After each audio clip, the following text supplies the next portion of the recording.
Okay, some of you do not have any team members yet. Some of you may have 1 or 2 team members, and some of you just may have a team. But if you're starting from scratch, that's okay, because Kelly is on the show and she's going to help us build our dream team the right way so we can skip all of the roadblocks that we stumble over. Because, I always explain my entrepreneur journey of just like a long hallway and me bouncing off side to side of each wall. It's a disaster. So we're going to skip the disaster part. Yes. And Kelly's going to give us a shortcut. So welcome. Well, thank you so much for having me. I'm excited to be here, Haley. Yeah, let's hear a little bit about your business. And also, you just released a book. Yeah. That's huge. Thank you. Thank you. Well, yeah, so I'm a business growth strategist. So what that means is I help entrepreneurs and business owners create 6 and 7 figure leaps in their businesses. And I focus primarily on doing that with systems. And one of those main systems is focusing on having a profile and a set of steps that you follow to build your own unstoppable team so that you have a plan and a path to not only scale up, but to maintain your sanity and your quality of life in the process. And that's why I'm excited to have this conversation with you today. Yes, there's so many crossovers there with both of our messages. So I love that. I'm so excited to dive in. Let's start from the very beginning. If someone right now is sitting down, they feel like ripping their hair out, they're doing all the things. How do we know where to even start? How do we even know what a dream team looks like if we've never even hired someone? Yeah, absolutely. So, one of the first things that you want to do as an entrepreneur is recognize that, that thing that you got in business to do is a very, very small part of what it takes to be successful in business. We all learn that. And then what happens is we as entrepreneurs, we're like an octopus. We get our hands in 100,000 different things that are required to make a business successful. But what happens is we are not very good at the vast majority of them. So what I always tell people is, sit down with a piece of paper and write down, what is your zone of genius? Like literally your zone of genius that you are so good at, you're the best at, you should be the person in the business doing, and then write down all the other things that you're doing that you're not very good at, that there's someone out there that could do it better, faster, smarter, cheaper, more productively than you can. And that's the beginning steps of you designing that very first job description to hire that first team member. I love that we're building the business around your strengths. And I think that's so important because a lot of people are like, I just need a VA. I just need someone to help me. And they don't think, okay, let's take a step back. Let's put like a little self-awareness pill inside our mouth and think, what's our personality? What's our strengths? What do we suck at? Because I suck at a lot of things. I know you probably suck at a lot of things. At the vast majority of things that it takes to run a business. I say, I dedicate, my book is called Bigger Than You, The Entrepreneur's Guide to Building an Unstoppable Team. And I dedicated the book to my team. And what I said in that book was, it's the team that's behind the dream. Because I know darn well that all of our success is because of the partnerships and the unity and the support that I've gotten from my team. And of course, I pour into them. They pour into the business. We all win together. Mic drop. Totally. And I would have never, even just a few months ago, because I've scaled so quickly. I mean, I'm 6-7 months ago, I didn't have a big team at all. I never understood people that were so successful and they're like, it's because of my team. I'm like, what? Yes. No, you did everything. You built this. Now I'm sitting here just 6 months later with a team of like 9, I don't even know, 8 to 10 people. We're changing all the time and adding. I'm like, no, it literally would not happen if my team was not behind. They are so much smarter than me most times, I say it all the time. I say it all the time. I'm like, go find people that are better, faster, smarter than you are at everything except those core things that you're great at. But I do want to back up for a second, Haley, because when most entrepreneurs attempt to start building a team for the first time, usually what happens is what I like to call the boomerang effect. Which is basically we attempt to delegate work, we push it off our plate, we send it off into the universe to someone else, and what happens is it comes flying back at us in this big disaster. It's like this dust cloud of like this mess flying all over the place, and we're scrambling. We're like trying to fix things, and then we're losing clients and everything's sloppy, and we're really upset, and we're firing people.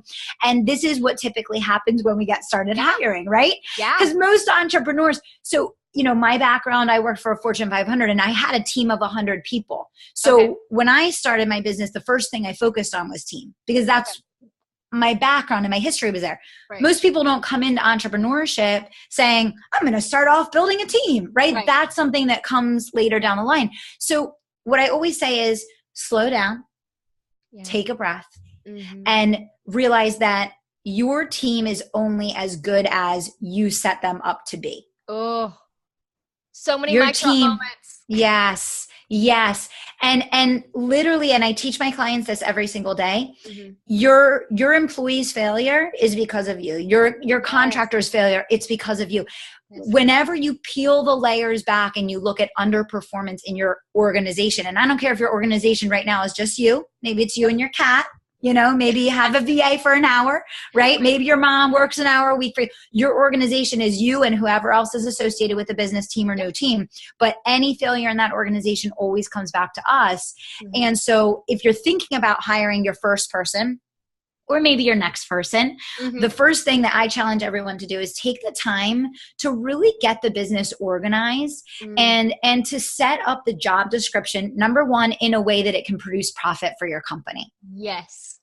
Yeah. So there's definitely been this huge movement among the entrepreneurial community to focus on hiring VAs, and especially VAs that are overseas, that are very inexpensive, and all of those things. And I think it's very important to think about when you're hiring, and there's lots of different ways that you can go, and there's no right or wrong, but you want to think to yourself, are you looking for someone that's going to become a long-term team member and someone that's going to produce profit, cover their headcount, and allow you to then hire the next person because of what they're generating? Or are you just looking for a tactical doer that's plugging a specific hole, but isn't really going to mushroom into someone that becomes a true team member of yours, right? I am hearing these voices in my head of listeners going, how do I know if a person produces profit or not? Because I know my way, but I'd love to hear your way. How do we know if our team member is producing profit? How can we make sure of it? Yeah, absolutely. So this is like my favorite. I have goosebumps right now because this is my favorite thing to teach. My whole mastermind is about this. Okay. So the way that you do this, Haley, is create a job description that actually has them doing things that produce profit. Now, that might sound overly simplistic, but here's what I find, because I do this with my clients, and I actually dig into what are your team members doing and what are they producing? And usually they're doing a lot of admin work and a lot of tactical to-dos, and they're producing zero. They're costing the firm money every month. And what I have them do is rework the job description. So I'll give an example. So Nicole is my operations manager. She's not a salesperson. She's not a marketing person. She's my operations manager. She's responsible for the customer journey, the client experience, scheduling, billing, all of those things. Nicole is responsible for Forexing her income just like Stephanie is. Stephanie's my full-time marketing manager. So what did I do? I looked at Nicole's job description and I said, okay, Nicole's going to be the person interfacing with our active clients the most. So what does it make sense for me to build into Nicole's job description so that even though she's not a salesperson, she's not a marketer, she can still 4X what she costs me in profit each month? Well, she's going to be talking to our active clients every week to schedule their sessions and to do QA checks. She should be generating referrals. And so we literally created a referral marketing program that Nicole manages. And what's very interesting is her performance for sales is neck and neck with my salesperson. They're just generating their sales in different ways.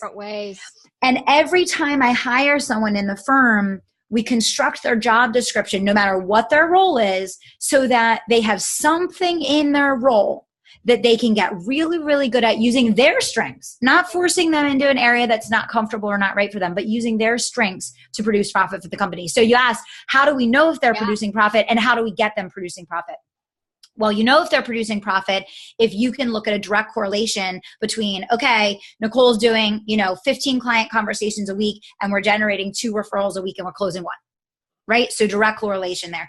And you can get them producing profit by making sure that before someone even joins your team, you do the legwork and you do the back end work to make sure that their job description facilitates that happening instead of putting it on them. Yep. And that's the thing I really want to emphasize here, Haley. I hear from a lot of entrepreneurs and business owners, that employees cost them money and that they're a drain to their bank account. Right. And in a lot of companies, that's absolutely true. They cost them a lot of money and they're a drain to their bank account. But that's not the employee's fault. They're just coming in and executing what you told them to do. Exactly. Right. So think about even a VA. What's something that a VA can be doing that can be generating profit for a firm? Well, if you're in a service-based business, for example, a VA can be constructing emails that go out to the list that invite people in your community to apply for a free consultation. Yep. We know that a consultation is going to be one of the highest profit producers in a service-based business. So I'm just giving a couple examples so that I can get the wheels turning for people. But literally there's hundreds and hundreds of ways of doing this, but it's just slowing down, really slowing down and having the foresight to plan and to prepare. And then to make sure when someone comes through your doors virtually, right, or whatever, that you're prepared to help them succeed and you're prepared to make them profitable. I love that. It all boils down to what numbers are producing profit for you. That's it. And then, and another thing that I love, and because I've been studying a lot about team building just in the past few months, and we as visionaries, we are so different than the people that work for us. We don't need goals. We do, but not really. We're so driven. They have to know their numbers. They have to have expectations or they just don't do anything. Yep. I'm so happy that you brought it up. And, and I think, Haley, a lot of people perceive managing your team to numbers or expectations or holding them accountable as micromanagement or negativity or, expectations that people are going to work for. When in reality, employees will tell you time and time again, I just want to know what's expected of me. Right. I just want to know what's expected of me. And I just want to have a plan to get there. And most employees want to perform. They want to add value, but you got to put bumpers on the bowling alley. You got to give them some parameters for success. They want to have a purpose at the end of the day because your purpose is your business, but they don't have that. Yep, exactly. And if they're hitting the numbers, they're checking their boxes and they feel good when they're done with their work at the end of the day. 100%. 100%. Yeah. I'm so glad you brought all that up because it's so important. And what I've been doing as I've been scaling, because then I'm thinking, okay, incentives, like now I'm time to stop growing my team and organize my team better.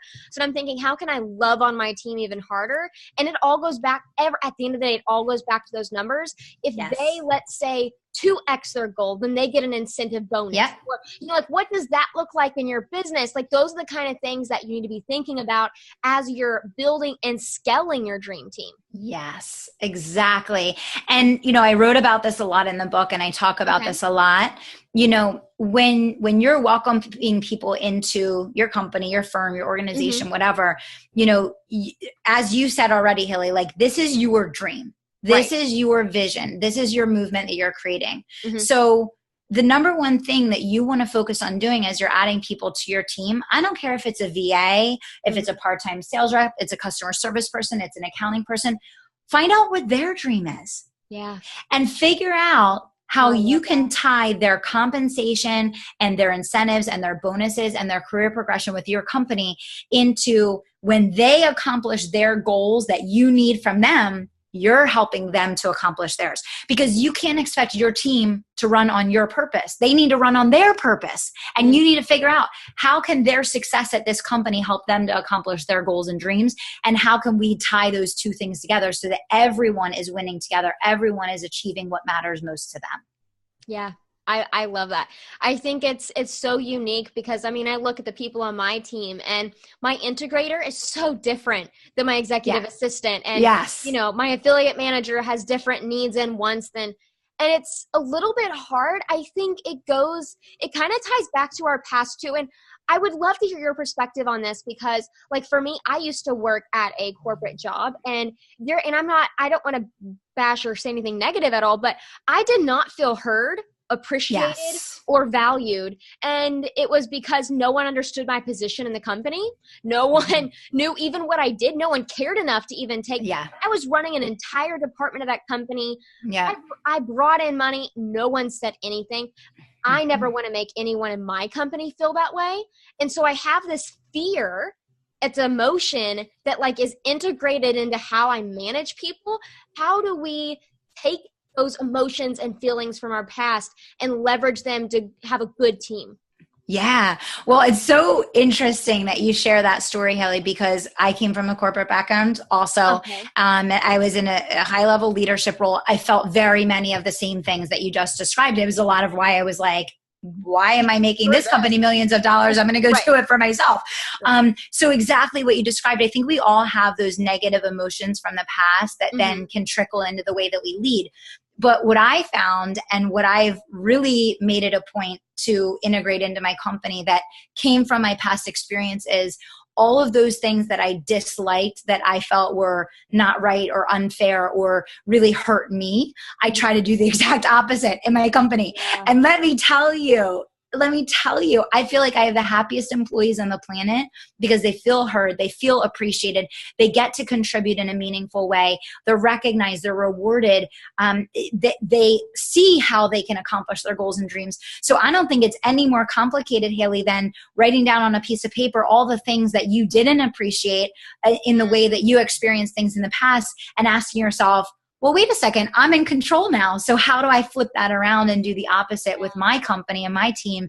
And the dividends for me have been unbelievable. So can you like name a little bit of specific things you've done that have made your team feel appreciated? I think it'd be cool to have some examples. Yeah, definitely. So, obviously one of the things, I have a lot of younger team members that are newer college graduates. I recruit a lot of new college grads on my team. They're my favorite people to work with.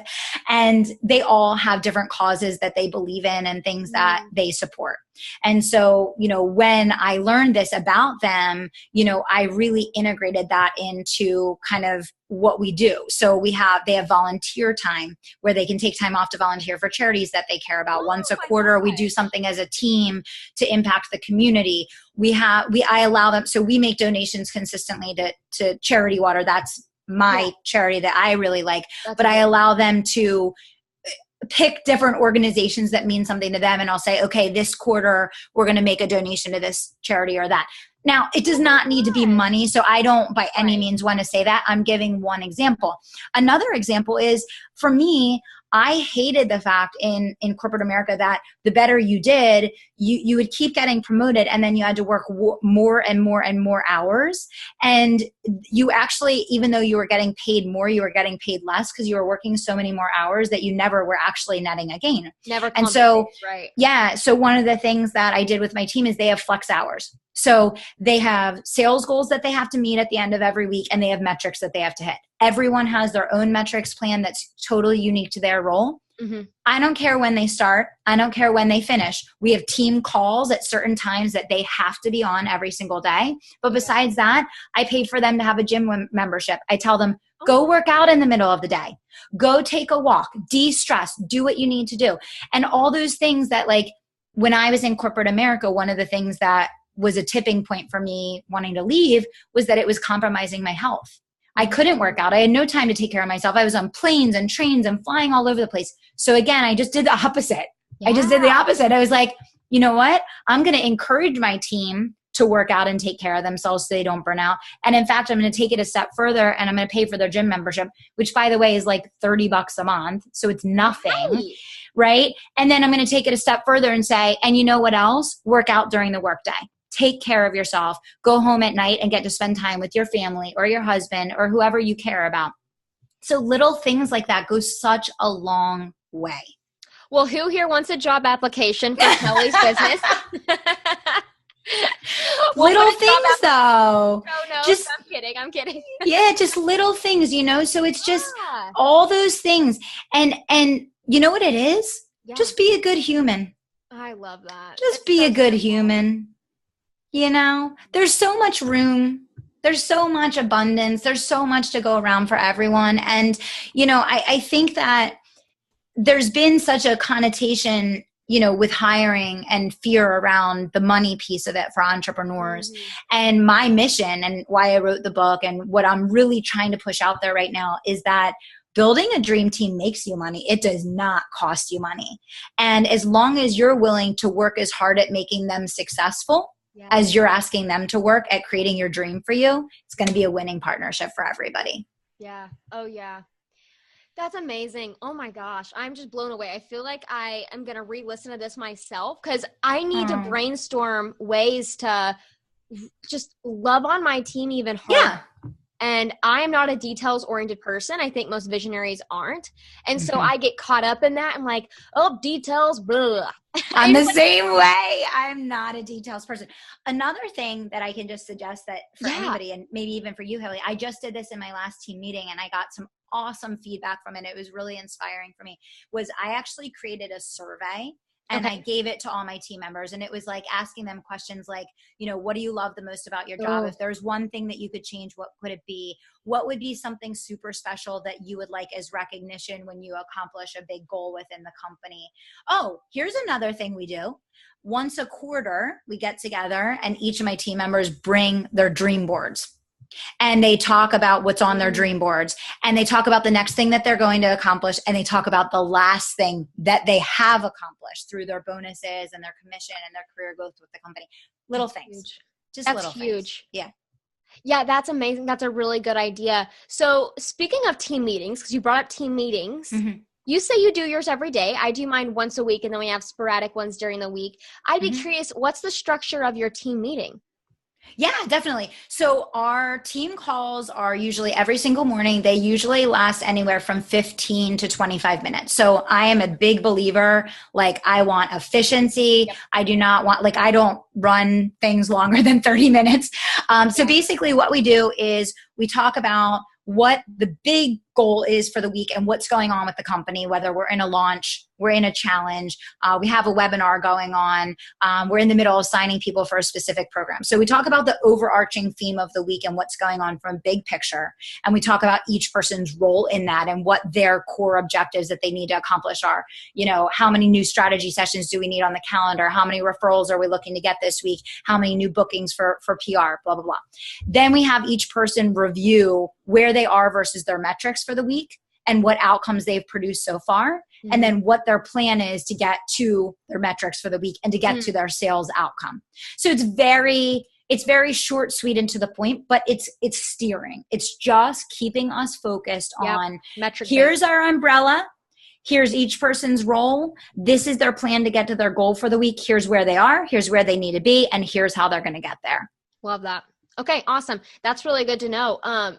Just so everyone listening can have a sneak peek into what we do, we call them pipeline meetings. And we have all of our different active projects that we're just consistently up to date. And then we have our metrics tied to the active projects. So that's what we're doing right now. But also we have a lot of contractors on our team. We don't have a lot of full-time people on our team yet. That'll be next year. So next year, I see us moving more towards the metric-based daily meeting structure.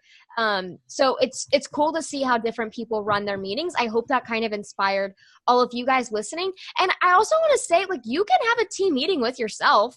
You don't need Absolutely. I recommend it. Yeah. Get your solo party hat on, get your favorite tunes on, and boogie down with the metrics. How are you going to reach your goals? Yeah. And I always say this, Haley, when I started my team with a VA for 1 hour a week. I always like to share that because I think when we're talking we have a team of 10 people, blah, blah, blah. And someone's sitting here listening and they're like, it's me. What do you guys do?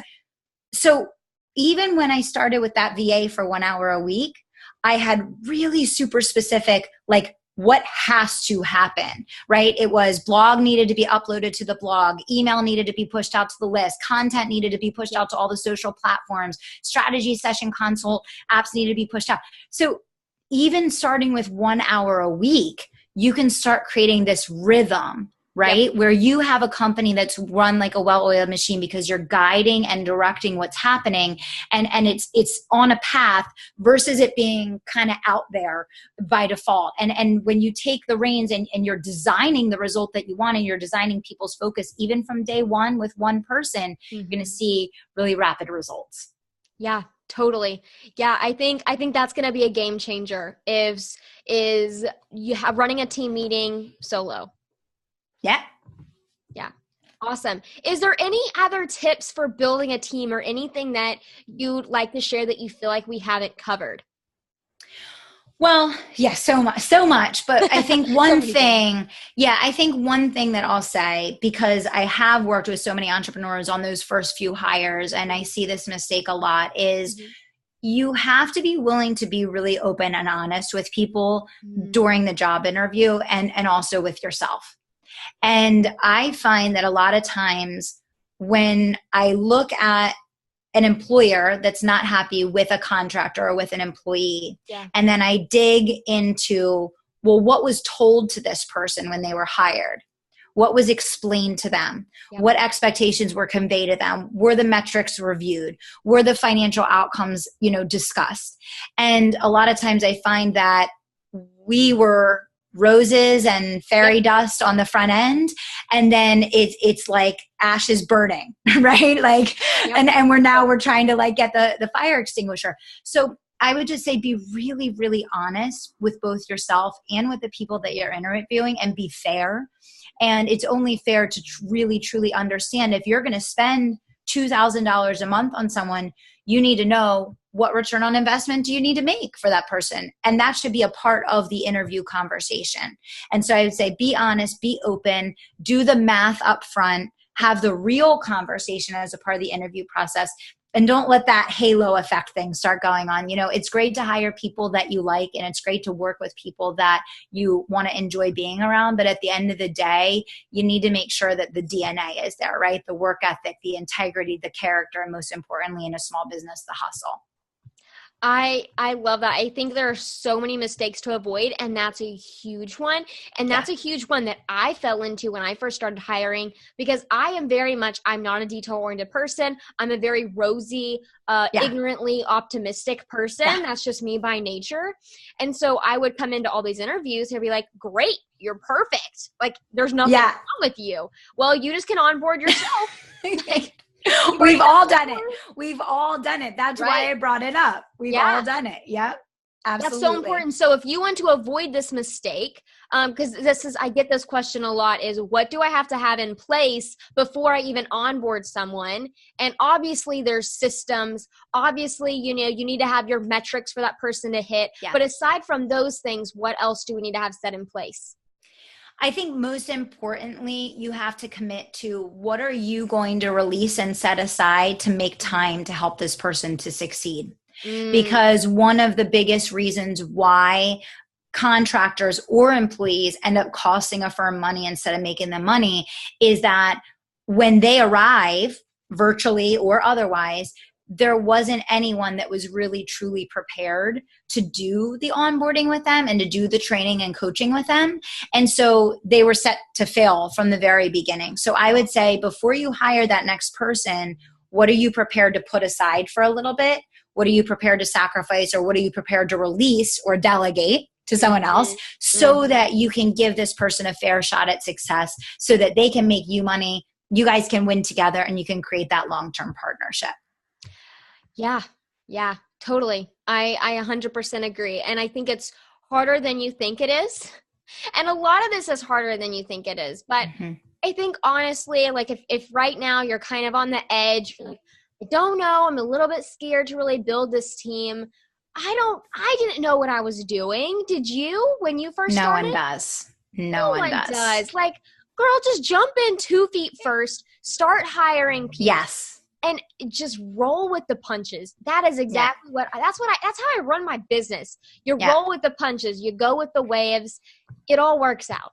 It does. It all works out, and you're going to learn every step of the way, and you're going to become better and faster and stronger every single time that you do it. And yeah, it's one of those things, Haley, you can't build a business in a vacuum.